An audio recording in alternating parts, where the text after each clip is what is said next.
गुरु महाराज का जय घोष करेंगे। बोलिए प्रेम से श्री सद्गुरु महाराज की जय, श्री सद्गुरु महाराज की जय, श्री सद्गुरु महाराज की जय। मंगल मूर्ति सद्गुरु मिलवै सर्वाधार, मंगलमय मंगल करणो बिनवो बारंबार। ज्ञान उदय अरु ज्ञान घन सतगुरु शंकर रो, नमो नमो बहुभारी सकल सुको जनमो। प्रातः स्मरणीय अनंत श्री भूषित परमराध्य महर्षि में ही परमहंस महाराज के चरण कमलों में कोटि सा नमन। उनके मस्तिष्क स्वरूप महर्षि स्वामी सरस्वती जी महाराज के चरण कमलों में कोटि सा नमन। हृदय स्वरूप महर्षि शाही स्वामी महाराज के चरण कमलों में कोटि सा नमन। अन्य महात्मा गण के चरणों में कोटि सा नमन। यहाँ पधारे हुए जितने भी सत्संगी सज्जन वृंद हैं उनके चरण कमलों में कोटि सा नमन।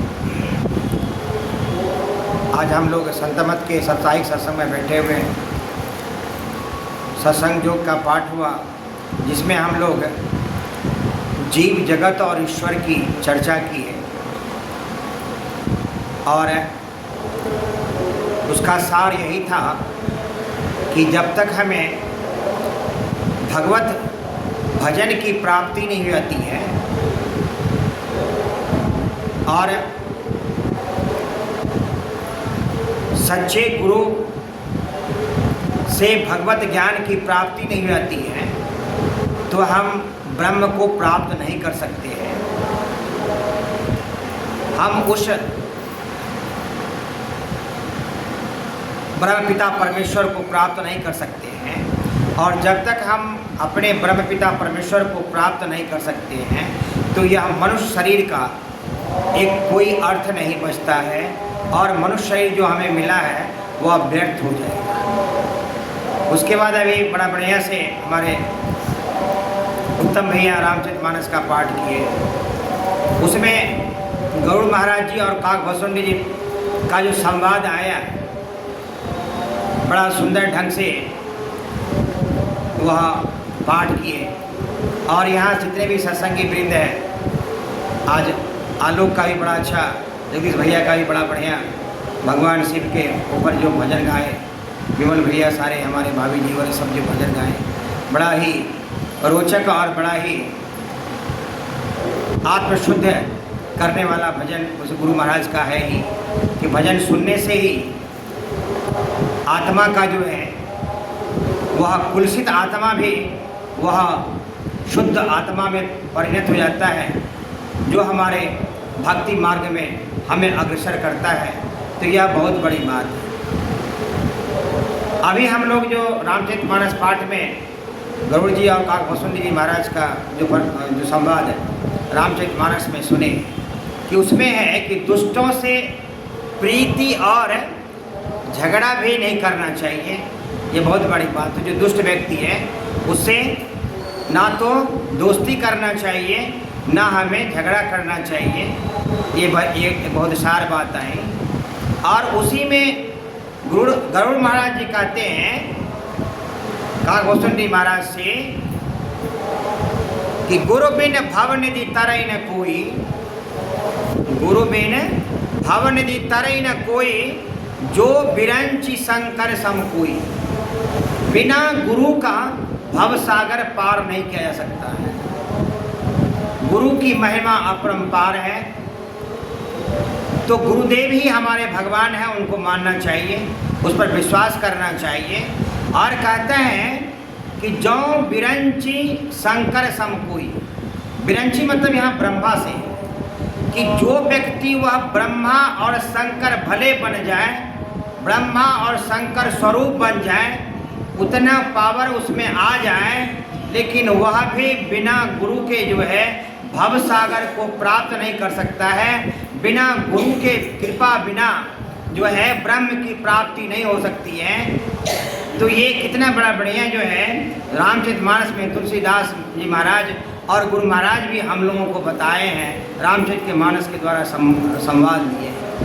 तो गुरु की का जो आदेश है हम लोगों को करना चाहिए। जो हमारा गुरु जी का जो आदेश, हमारे जो गुरु महाराज का है, कितना सरल रूप में जो 4 ही साधन बताए, और उसमें एक भी साधन अगर आप मनोयोग से करते हैं, पूरे विश्वास के साथ करते हैं, तो हम भवसागर को प्राप्त कर सकते हैं। यानी हम ब्रह्म को प्राप्त कर सकते हैं। इहलोक और परलोक हम दोनों को हम ये मोक्ष साधन बना सकते हैं।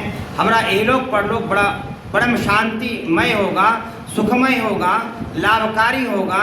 तो ये गुरु का आशीर्वाद है, और हम लोगों पर गुरु की कृपा है ही, ऐसी बात नहीं कि बिना गुरु के कृपा से वह जीवन अपना उद्धार नहीं हो सकता।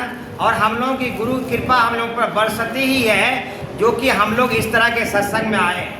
तो कहीं गुरु की कृपा हम लोगों पर है ही, सिर्फ अपने आप को जो है गुरु से अपने आप को जोड़ना है। एक मैं लघु कथा कह करके मैं अपने वाणी को विराम देता हूँ। देखिए गुरु की महत्ता क्या होती है। जो गुरु के जो सानिध्य में रहता है, जो गुरु को अपने आप को गुरु पर निछावर करता है, उसे क्या प्राप्ति होती है, एक लघु कथा के द्वारा मैं आपको कहता हूँ। एक राका और बांका जो है, वह दंपति पति पत्नी थे।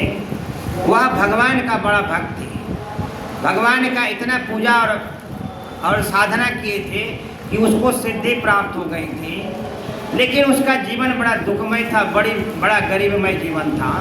जिस ग्राम में वह रहता था, वहाँ नामदेव महाराज का नाम सुनेंगे, बड़े संत उसी ग्राम में रहता था।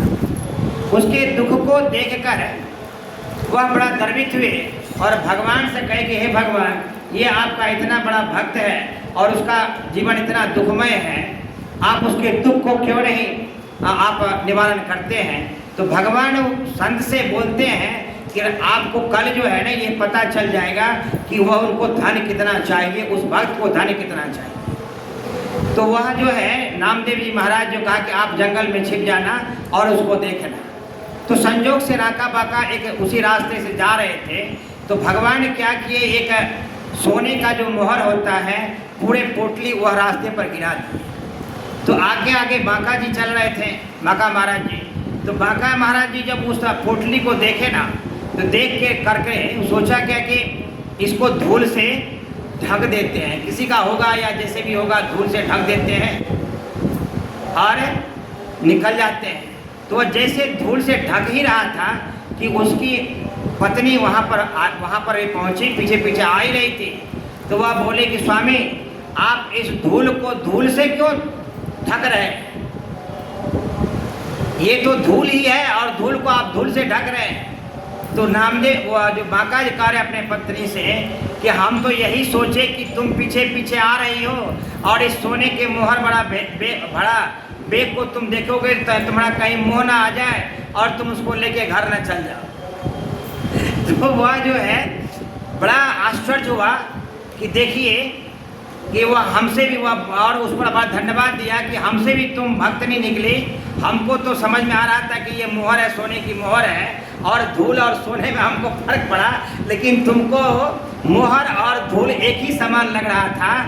तो कितना बड़ा देखिए यहाँ पर संदेश उसको जो मिला कि वहाँ देखिए कि वह मोहर धूल ही है, क्योंकि हमारा जो जीवन है, हमारे जीवन के साथ जो हम भोगते हैं, जो हमारा चीज़ है, वह हमारे साथ जाने वाला नहीं है, वह सब धूल ही है।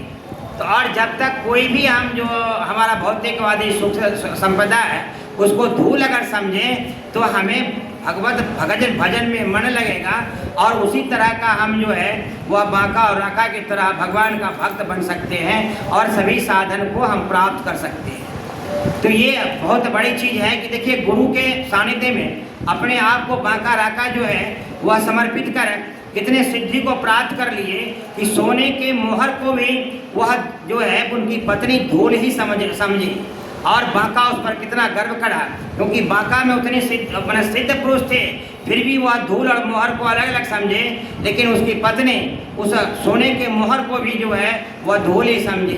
तो ये गुरु का ही आशीर्वाद हो सकता है, वैसे ये संभव नहीं हो पाता है। तो हम गुरु महाराज से प्रार्थना करते हैं इसी तरह के सभी साप्ताहिक सत्संग में सब कोई आएँ और जो भी आएँ जिस इच्छा से आएँ, गुरु महाराज ऊपर आशीर्वचन प्रदान करें कि उनकी इच्छा उनकी प्राप्ति हो और भजन में और आपके साधन भजन में मन लगे और भगवान को प्राप्त कर सके, यानी आपको प्राप्त कर सके। इन्हीं शब्दों के मैं साथ अपने वाणी को विराम देता हूँ और आप लोगों से क्षमा भी चाहता हूँ कि कुछ गलती हो गई हो कहने में, तो उसके क्षमा प्रार्थी हूँ। बोलिए प्रेम से श्री सद्गुरु महाराज की जय।